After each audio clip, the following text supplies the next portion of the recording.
Assalamu alaikum warahmatullahi ta'ala wabarakatuh. Ndugu zangu katika iman, kuna nyakati ambazo historia inanyamaza ikisubiri mwanga ujitokeze. Dunia ilikuwa imechoka, uovu ulikuwa umeenea, haki ikatoweka na rehma ikawa hadithi tu katika vinywa vya wachache waliopoteza matumaini. Jangwa la Arabia likawa mfano wa dunia nzima, lenye moto wa dhulma na ukame wa huruma. Jangwa lililokuwa limefunikwa na giza la ujinga. Kilio cha dhulma kilisikika kutoka kila kona.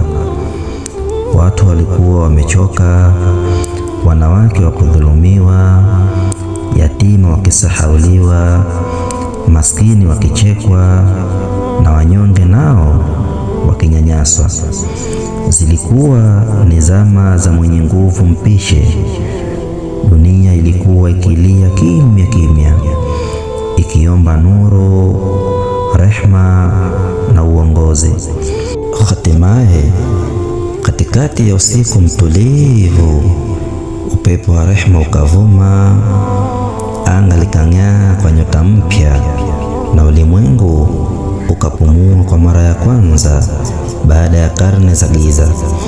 Alizaliwa mtu ambaye hakuja kubeba silaha za chuma, bali silaha yake ni maneno ya haki na moyo wa huruma. Alikulia katika jamii isiyojua huruma, lakini ndani ya moyo wake kulikuwa na bahari ya upendo. Alikuwa akiitazama dunia kwa macho ya tafakari, akiona mateso ya wajane, mayatima na maskini, akahisi maumivu yao kana kwamba ni yake. Wakati wengine walipoiona thamani ipo katika dhahabu, basi yeye aliiona thamani katika ukweli. Pia wakati watu walipogombania nguvu, basi yeye alitafuta sulhu. Ni mtu ambaye alipoingia, amani ikaingia. Alipoongea, mioyo ikatulia. Maneno yake yaliponya roho zilizovunjika. Tabasamu lake lilifuta machozi ya walioonewa, na upole wake uligeuza mioyo migumu kuwa nyororo kama maji. Uso wake ulikuwa kama mwezi uliojaa mwanga, na tabasamu lake lilikuwa dawa ya mioyo iliyoumizwa. Hakuwahi kumkemea mtu kwa sauti kali, wala hakuwahi kusema hapana, isipokuwa kwa haki. Alitembea duniani kama mtu, akaishi na watu, akila nao, akicheka nao, akiwasaidia maskini, akiwafariji mayatima na kuwapenda wake zake kwa huruma isiyo na mfano. Ndugu zangu katika imani, Allah subhanahu wa ta'ala amemnyanyua mtu huyo kwa maneno yake matukufu kutoka katika surat Al-Anbiya, sura ya 21 aya ya 107. Allah subhanahu wa ta'ala anasema baada a'udhu billahi minash shaitanir rajim, bismillahir rahmanir rahim, wama arsalnaka illa rahmatan lil alamin. Tafsiri ya aya hii ni kwamba nasi hatukukutuma ila uwe ni rehma kwa walimwengu wote. Wengi walimjua kwa jina la Al-Amin, yani mwaminifu ama mwaminiwa. Jina lake kamili kwa mujibu wa riwaya za wanazuoni wa kale, anaitwa Muhammad bin Abdullah bin Abdul Muttalib bin Hashim bin Abd Manaf bin Qusay bin Kilab bin Murrah bin Ka'ab bin Lu'ay bin Ghalib bin Fihr bin Malik bin Nadhr bin Kinana bin Khuzaimah bin Mudrikah bin Ilyas bin Mudhar bin Nizar bin Ma'ad bin Adnan wa huwa min walad Ismail bin Ibrahim bin Tarah Azar bin Nahur bin Sarugh bin Ra'u bin Falagh bin Abir bin Shalih bin Arfakhshad bin Sam bin Nuh bin Lamak bin Matushalakh bin Ukhnukh Idris bin Yard bin Mahlain bin Qainan bin Anush bin Shith bin Adam alayhi salam. Ni Mtume Muhammad sallallahu alayhi wasallam. Alizaliwa katika ardhi tukufu ya Makkatul Mukarrama. Anatoka katika kabila lenye heshima la Quraish, ukoo wa Banu Hashim.